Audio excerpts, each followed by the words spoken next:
90 দশকের আলোচিত সিরিয়াল আরিফ লায়লার সঙ্গে বহু দর্শকের স্মৃতি জড়িয়ে আছে। বিটিভিতে প্রচারের পর সিরিয়ালটি দর্শক মহলে রীতিমতো আলোড়ন তুলেছিল। প্রতি শুক্রবার রাত ৮টার বাংলা সংবাদের পর আলিফ লায়লা দেখতে টিভি সেটের সামনে হুড়োহুড়ি করতেন দর্শকরা। সূচনা সঙ্গীত আলিফ লায়লা দর্শকদের হৃদয়ে রীতিমতো উন্মাদনা তৈরি করে। পারিবারিক আবহে সিরিয়ালটি বুঁদ হয়ে দেখতেন দর্শকেরা। সিন্দাবাদ, দস্যু কেহেরমান, আলাদিন ও মালিকা হামিরের মতো চরিত্রগুলো এখনও 90 দশকদের হৃদয়ে অমলিন।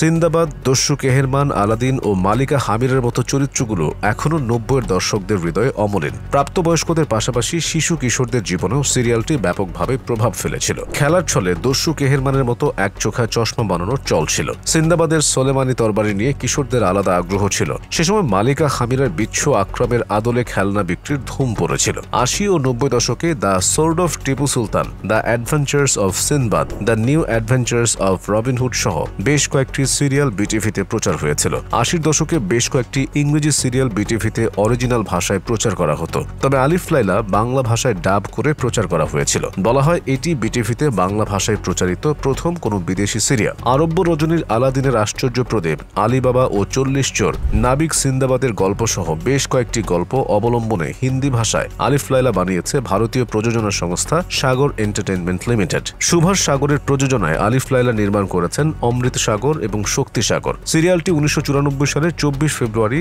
দূরদর্শন 2 চ্যানেলে প্রচারে আসে। ১৪৩ পর্বের সিরিয়ালটির প্রতিটি পর্বের দৈর্ঘ্য ২৩ মিনিট। পরবর্তীতে দর্শকদের আগ্রহ বিবেচনা করে সেটি বাংলা ভাষায় বিটিভিতে প্রচারিত হতে থাকে। জানা গেছে ভারতেই সিরিয়ালটি বাংলা ভাষায় ডাব করেছে সাগর এন্টারটেইনমেন্ট লিমিটেড। বাংলা ডাব করা আলিফ লায়লা বিটিভি অবিকৃতভাবে প্রচার করেছিল। সিরিয়ালটি প্রচারের জন্য চুক্তি অনুযায়ী সাগর এন্টারটেইনমেন্ট লিমিটেডকে অর্থ পরিশোধ করেছিল রাষ্ট্রায়ত্ত টেলিভিশনটি। আলিফ লায়লা দেখে বিটিভিতে চিঠি লিখতেন দর্শকেরা। তখন এই সিরিয়াল নিয়ে পত্রপত্রিকায় নিয়মিত লেখালেখিও হতো। সিরিয়ালটি বিটিভিতে প্রচারের পর ২০০০ সালের দিকে ২১ টিভিতেও সেটি প্রচারে এসেছিল। ভারতীয় উপমহাদেশে আলিফ লায়লা তুমুল জনপ্রিয়তা পেয়েছিল। বাংলাদেশের বাইরে মিশর, শ্রীলঙ্কা, যুক্তরাজ্য, দক্ষিণ আফ্রিকায়ও প্রচারিত হয়েছে। আলিফ লায়লা ভারতের সেরা সিরিয়াল হিসেবে একাধিক পুরস্কার অর্জন করেছে। সিরিজের প্রযোজক, নির্মাতা ও শিল্পীদের মধ্যে কেউ কেউ বেঁচে নেই। এর মধ্যে সিরিয়ালের প্রযোজক সুভাষ সাগর ভারতের বেশ কয়েকটি জনপ্রিয় টিভি সিরিয়াল প্রযোজনা করেছেন। প্রযোজনার পাশাপাশি অভিনেতা ও পরিচালক হিসেবেও তিনি পরিচিত।